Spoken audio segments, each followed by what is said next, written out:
Welcome to The Back Cover, the podcast that explores the classic soul music of the 60s, 70s, and 80s. I'm Karen Williams.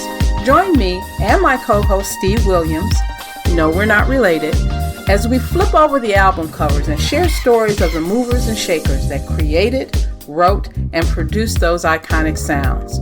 We'll educate and entertain you, all while keeping the music alive.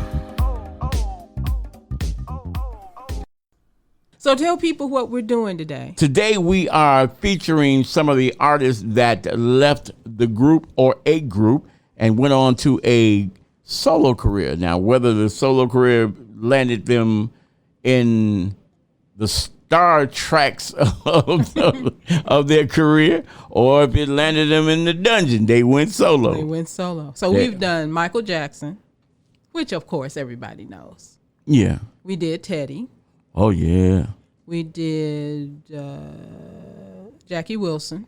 Yeah. Who else have we done? That's it. Those are the three so far that we've highlighted. So far.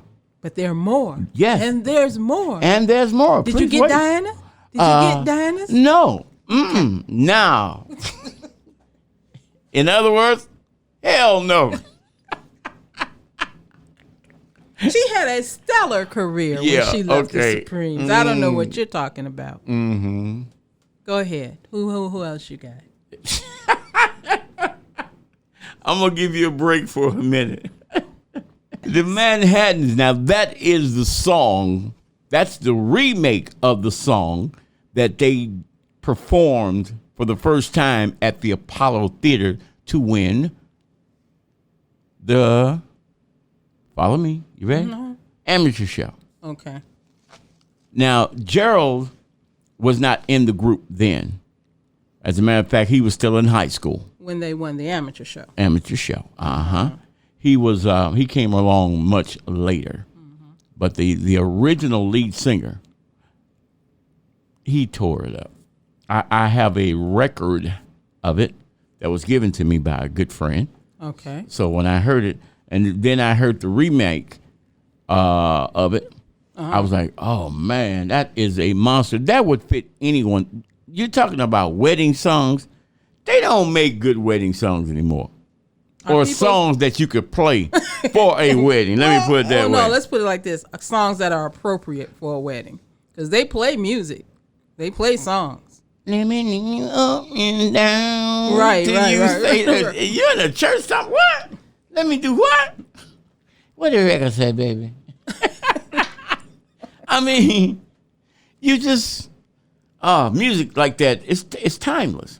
There's another brother that went solo for 5 years and came back to the Manhattans. And who would that be? Gerald Austin. Love Gerald Austin. Yet you don't own one of his records. Other than you don't love him too much. I love the Manhattans, and for those people who are new to our story, I had a flood in my basement in my mother's house. All my records, I had just moved back home. All my records were in the basement and flood. And my play brothers were stupid. They saw the water down there and didn't move the records. So all of my record collection got warped. Yeah. And for the longest time, I was so heartbroken. I literally had to go upstairs and lay down. Literally. I believe you. I mean, it was almost like a friend had just drowned in my basement. They did. And for 5 years, I did not buy any new music. So then that's when I started buying compilations. Just trying to recoup some semblance of music that I had. And what some people don't understand, compilations are not the album itself. Because when they do those, they only comprise that of the ones that were popular. Right. So you running out now, the best of ain't really it's not the best of. So you have to, and even sometimes you just have to look on them when you see those compilations. Yeah. And see what's on there. And what they asking for them in the stores is outrageous. Right. But there you go. Yeah. Visit your neighborhood bootleg, man. Yeah. Now you're talking about someone that left not only one group, actually 3 groups and 2 different genres. Okay. Are you ready? Yeah. First, he left. He filled in for Sam Cooke and the group, the Highway QCs, that were formed on 35th and Cottage. Okay. Then he replaced Sam Cooke and the Soul Stirrers. Okay. But way before that, he sang with a group on VJ Records called the 5 Echoes. And he wrote a song called Tasty Freeze. Got that? Okay. 3 different groups.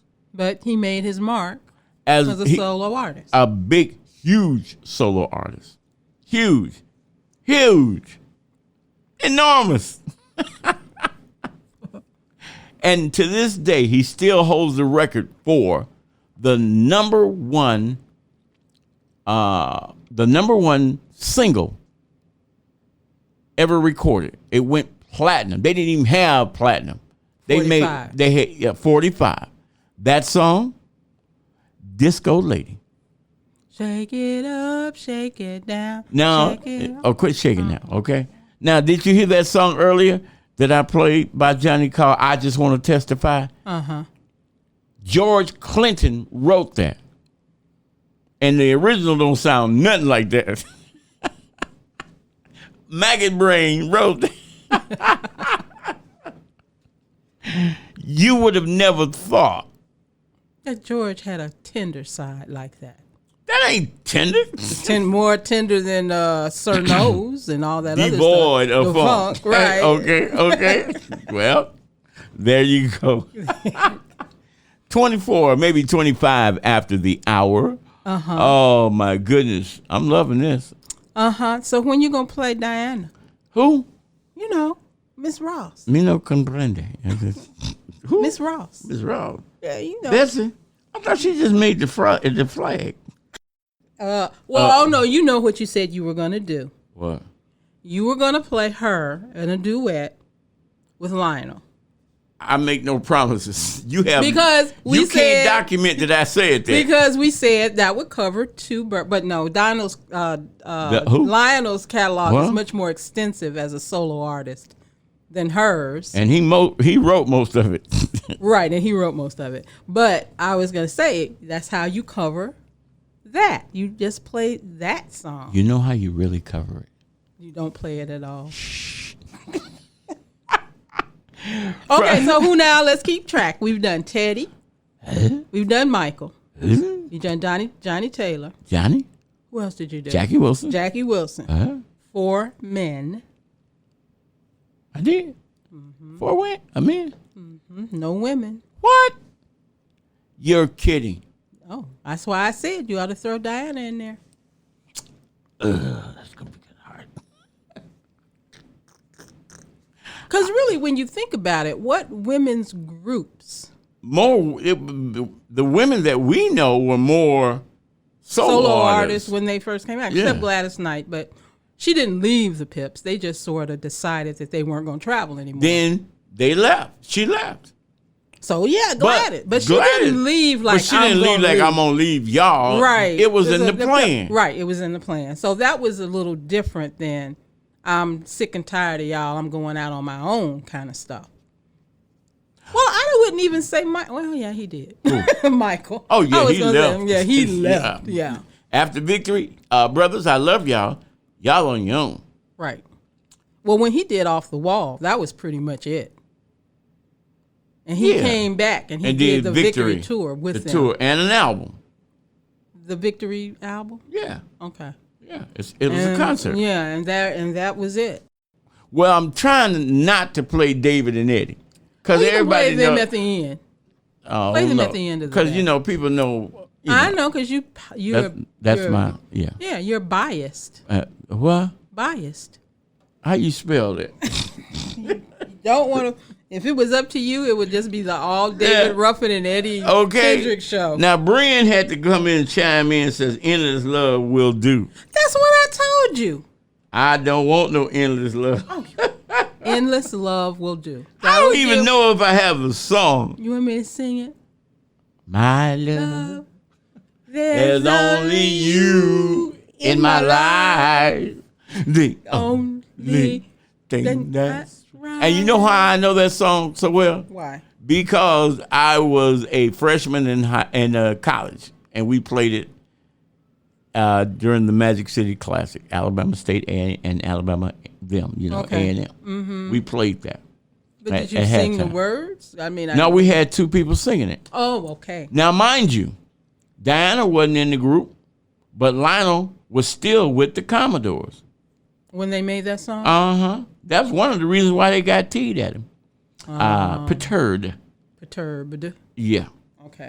That's my homegirl, but I still don't see she was just too. Let me go down home for a minute. She was just too pole. Well, she was too many skinny women. What? There are men who like skinny women. Skinny is one thing. Bony is another one totally. I don't want to see your shoulder blades. Okay. I don't want to see your collarbone. Oh, wow. I don't want to see your, what is this? A wrist bone. You just want him to be the what? The Michelin Man or something? No. I mean, sisters have curves. Yeah, but, she didn't have no curves. You could just throw a boomerang at it. It'll go right around there and come back. Won't hit nothing. Well. But she was nice. So we covered the Supremes now. Oh, yeah, we covered somebody. We've done Lionel Richie now. Mm-hmm. When he was with the Commodores, as you say. And before that, we did the Dramatics that both had L.J. Reynolds and Ron Banks. Both, one started the group, the other joined the group later, but they both had solo albums. Really? As a matter of fact, they re-recorded a song called Key to the World. L.J. did it first live. Yeah, I remember that. But he recorded it. The song was recorded with the group too. Yeah, and Ron Banks, of course, did a wonderful. He had a really, really quiet solo project. Okay. Did But anything come up? Nothing really. Nothing really came of it. No. Okay, so I mentioned to Steve that we have a couple of more artists who were with groups. Well, we named three. We said Chaka Khan. Chaka She Khan was with Rufus. Uh-huh. Then she went by herself. Chaka Khan. Also known as Yvette Stevens. Luther Vandross. A lot of people don't know that Luther sang with a group called Change. And I'm just saying. And I also mentioned Larry Graham. Yes, Larry Graham, who started with Sly. But then he went to Graham Central Station. Girl. Which was basically the same people. It was him. It's the same people. It was Sly's band. Right, and then he made, Yeah, and then he came back in the early 80s. Yeah, and he did One in a Million. One in a Million, and When We Get Married. Yeah, When We Get Married. And then he did a song that that was with Graham Central Station. Radio, O-Y-O-Y-O. Yeah, O-Y-O. Yep. So yeah, we had a couple of people were in groups and stepped out. I'll mention Babyface. Yeah. Because he was with The Deal. The Deal. Right. Sound of Los Angeles Records. Mm-hmm. Solar. Mm-hmm. Mm-hmm. And he stepped out on his own. Mm-hmm. Big time. Mm-hmm. Wrote for everybody else too. Yeah, he did. And probably still does. So yeah, those are the people who started with groups and went solo and had very good careers. Now, here's the thing for me. Uh-huh.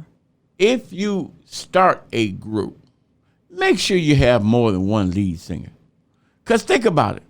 If Smokey caught a cold, Miracles weren't going to go on that night. Yeah, that's true. But he did lead the group. Oh, that's right. We forgot to mention him. I got him coming up. Okay. All right. If Levi Stubbs got laryngitis that night. That's true. There were only 3 tops left. You can't be a quintet with 3. You're a trio. So it would be the 3 tops minus 1 bottle. Yeah. Right? Right. Okay. Well, when you think about it, your classic 5 Temptations. All 5 of them could sing a lead, and all 5 of them did, including Melvin. But on certain songs, you couldn't switch them out. But you could. Because when David was voted out of the group, they were a quintet. They were a quartet for a minute, till Dennis came along. They did My Girl on the Mike Douglas show. And guess who sang lead? Paul. Okay. And as a matter of fact, before David came to the group, Paul was really the official lead singer. Okay. Along with Eddie. Okay. Mm-hmm. Yeah. Yeah, so you're right. There shouldn't be one lead singer. Right. Same thing with the Spinners. Bobby was great all by himself. Right. But Felipe gave him the sauce. Right. Because when there was G.C. Cameron, he and Bobby didn't. Before G.C. Cameron, Bobby sang all of the leads by himself. Okay? Mm-hmm. G.C. Cameron came along and they did It's a Shame. And they kind of had a similar voice. G.C. Cameron wasn't that gritty. No, he wasn't gritty at all. Right. So it was almost like they had a similar sign. Right? And they needed something. And who was G.C. Cameron's first cousin? Your boy, Felipe. Oh, yeah, that's right. That was his first cousin. That's why he recommended him. Mm-hmm. But think about it. I heard that. What was that? That's okay. Keep going. Diana Supremes had hits, right? Mm-hmm. But you would have thought when Diana left the group, the Supremes would have fallen on their flat. They didn't. They kept going. They had a couple hits without up on the roof, up the ladder to the roof. Mm-hmm. Well, you got to the top, right? Okay. And I'm just thinking, the Miracles had some hits without Smokey. Because Billy Griffith didn't sound that much like Smokey to me. No, I didn't really care for him. I'm Just a Love Machine. Yeah, I didn't. Do It, Baby. Nah, I didn't really care. Yeah. Y'all say he wasn't as cute as Smokey. Okay. No, I wasn't really. It didn't matter to me. You wasn't into the beige brother? No. But, yeah, it was okay. He was okay when it came to, they were a different group when he joined. Much different. Yeah, much different. But anyway. So yes, those have been our salutes to people who were in groups, and now they went solo. Yeah, they went solo. Yeah. You could it would be a very thin line to say Prince, but he had several bands. No, because Prince was always the lead. Prince. Yeah. Right, but he had several bands. But he was always the lead. He was himself He was the group. Yeah, he was the group. I would say he was solo even when he was with the Revolution. Actually, he wasn't ever part of someone else's group with some other people. You know what I mean? Mm-hmm. He controlled his own group. He controlled everything. Right. He wasn't like Michael, who was in a group with his brothers or somebody else. He was always the person. Why did we say it like that? Yeah. His brothers. That was so bad. Oh, you know who else was in a group and went solo? Who? El DeBarge. He did. That is right. Mm-hmm. And that was his family. DeBarges. They were killing each other from what I understand. They would tear a hotel room apart. Really? Oh. You didn't see Unsung? No. Girl. Not the DeBarges. Yep. I like El DeBarge. Why? Because he was beige and had pretty hair? I just thought he was a great tenor. Okay. Falsetto tenor. Yeah. We did that show too. True. And I thought he was one of the best. Okay.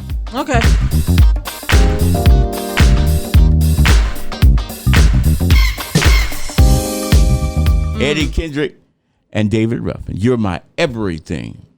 Both of whom stepped away and had their own solo careers. Well, one was fired and the other one stepped away. Right. I saw that. Sometimes I'll go on YouTube and watch the Unsungs. Mm-hmm. Yeah. he stepped away because he was just tired. He was tired of Norman Whitfield. He was tired of Otis and Melvin. What were they doing? Well, as you know, or maybe some of you don't know, Otis and Melvin were members of Otis Williams and the Distance. Eddie and Paul were members of the Primes. And Eldridge Bryant was a Distant as well. So it was the combination of those two groups coming together.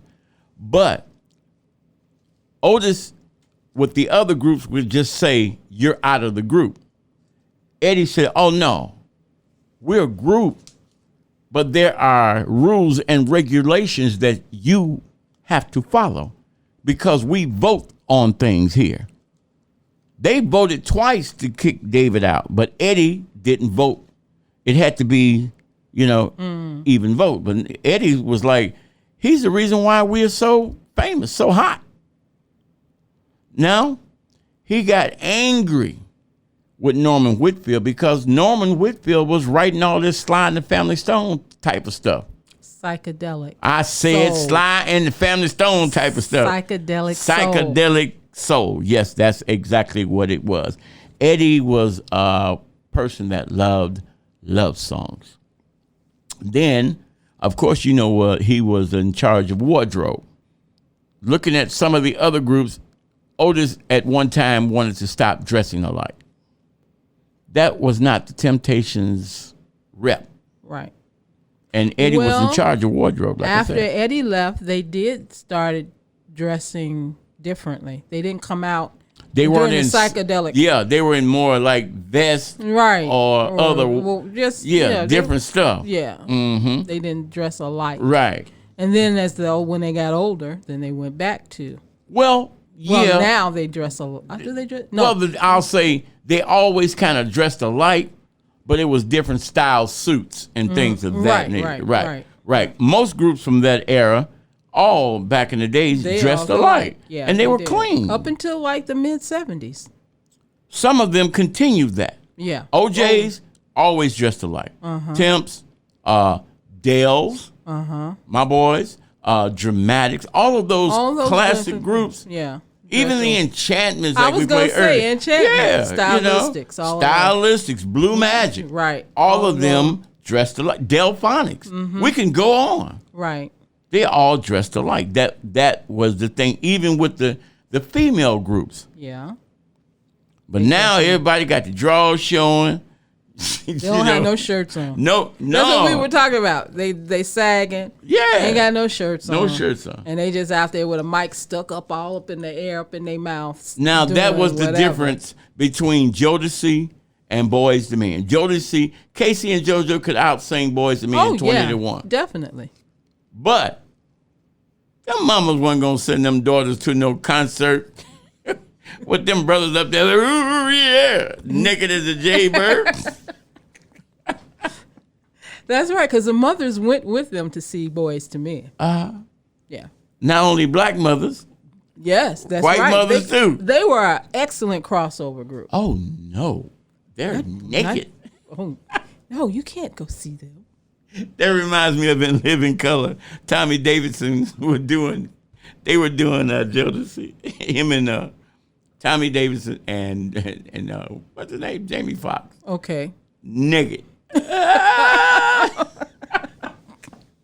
What happened? I don't know. Huh? I don't know. They're still doing it. They're still coming out there naked. And then here come Janet and all the women with. Now, you notice when she was with Jimmy Jam and Terry Lewis, she had on clothes. Right. She was all elegant. All elegant. Beyonce. All elegant with Destiny's Child. With her daddy. You gonna put some clothes on. Right. Then here they come now with bras and panties on. That's it. I know. Sheer. I was like, why would he? I was thinking of Jay-Z when she married Jay-Z. I'm like, why would you put your wife out there like that? And then he didn't change it after she had her daughter. But she's a little bit better now. Shaka used to be kind of naked. Yeah, now in the 70s, Shaka was really naked because she had on that tiny little top. and them hip huggers, and she was very but curvy. she was fine though. She had a very nice figure. And here come Diana in the park with all that weave and no curves and that jumpsuit on. I thought she had a dress on. That was a jumpsuit. Oh, was it? Silver. I don't remember. I Oh. remember her in the park with the hair. Help me, Lord. Yeah. Y'all yeah, call- Chaka was naked back then. Even now, when you look at the album, Yeah. you be like, Chaka was kind of naked. Now, the Emotions never saw a stitch out of place. That's because they was little Christian girls. Them the worst ones. Christian girl. Those little sunbeams, and then they became the Emotions. Now, Rita got kind of wild there for a minute. Don't get me started on Aretha's wardrobe. I had a conversation with a friend of mine the other day. I'm like, come Aretha, on, y'all. the fat years. No. Them Arista years, huh? Aretha's clothes. She was fine. But Aretha had some messed up clothes. I mean, one time she came out in a tutu. Then she had, I don't know, bubble dresses. And you're like, Aretha, what the heck do you have on? Now, you know who was really, really odd to me, because I was wondering what was on their mind. Patti LaBelle and the Blue yeah, Veil. they set the trend for that whole space Okay. alien thing in 70s when they came out. I'm like, Black astronauts. what's the deal with them and this silver stuff? But hey, they couldn't get no messed up than Prince when he came out without the little. He had a trench coat on and a thong Yeah, I'm like, and stocking socks. yeah, I'm like, come on, dude. Wanna be yo? I'm like, not really. But when he had them little the booty out chaps, I'm like, we. Stop. I'm just. Well, there was some crazy stuff out there. It was just some. You know what? Parliament wasn't that crazy. But you know why I would never go see Parliament? I just can't get with a man in a diaper. I was just like, I just can't see this. This is just not something I want to see. I just big diaper at that. I know. I'm like, nah. Baby Huey. I'm like, no, I don't want to see that. We gotta go. We Gotta go. Now they put me on a tangent about that. We'll have to do a whole show on wardrobe because, oh my.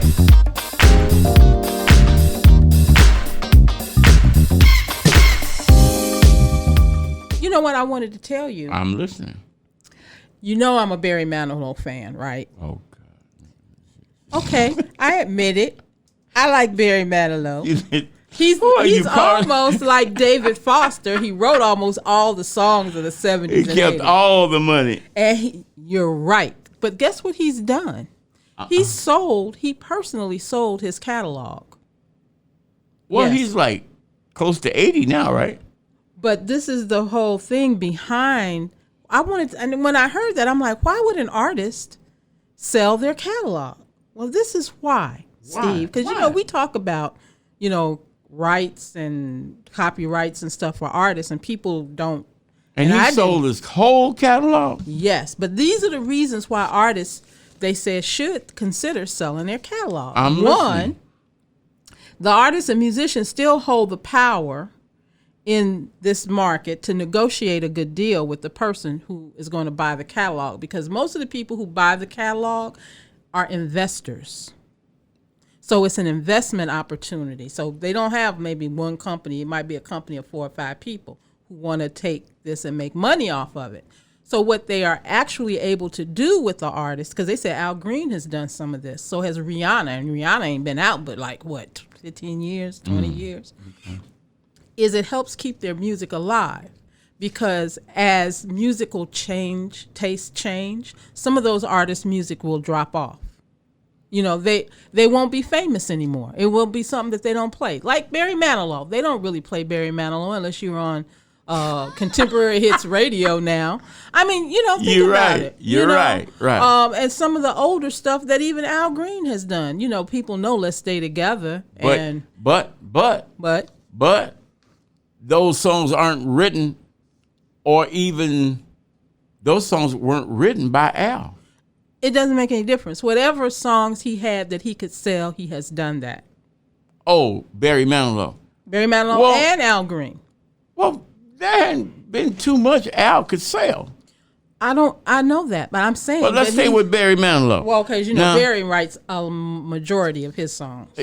All of them. No, not all of them. Not all of them. A majority. That means we're talking about songs that he wrote and wrote for other people as well. And now the publishing. Right. So you're getting paid two different ways. Right. Royalties from the play of the song. Right. All right. Or the use of the song from the publishing. Okay, but when you sell your catalog, if you're trying to keep your music alive to get it continuously played or people continuously recording it, when the older that song gets, the less likely that becomes happening, right? True. But when you have a company who buys your song, they may say, we're going to sell it for a commercial, or we're going to find a soundtrack for a movie for it to be inserted into a movie. Well, they don't really sell them when that happens. But I'm saying they put on long. Right. But they're out there actively keeping your music out there in various forms that you yourself may not be able to have all the inroads to. So buyers understand that musicians frequently don't need the money. All right. But getting paid top dollar right now is only one reason to sell. So what happens is when they buy it, you might get $30 million for your catalog. Well, or you can say, well, you can pay me over the lifetime, divide it up over 10 years. I don't care. But they say most people take the money up front. Unless, here's what I think. I think that's a good idea. But I don't think I would sell my catalog. And that's what they said. Most people don't understand. I understand. Right. I work for a record company. Right. You forgot that, right? I'm just saying, me personally, unless, if you didn't, when you look at Barry Manilow, for him, does he have children? No, he doesn't. See, it's easy for him. Right. Just like who owns Luther's catalog? We don't know. We don't know, do we? Oh, his niece. His niece. Right. Okay. So now, as long as it's in the family, I think, or I can loan you, I'm going to lease it to you for so many years. Well, they say songwriters can determine, they can shape the deal either way they want to. Right. But the whole thing is, you get a lump sum of money up front. But you can still say, I'm going to sell it and do it for this amount of time, or, I'm going to lease it out to you. And see, that's what I experienced while working for Malaco Records. Every time they had a big hit by a certain artist or any artist, they would buy old catalogs, old gospel labels that were out of business or were going out of business. They bought the whole catalog. Well, see, they got a good deal because they didn't deal with any of those artists. True. And some of the artists were already gone. Right. So they got over.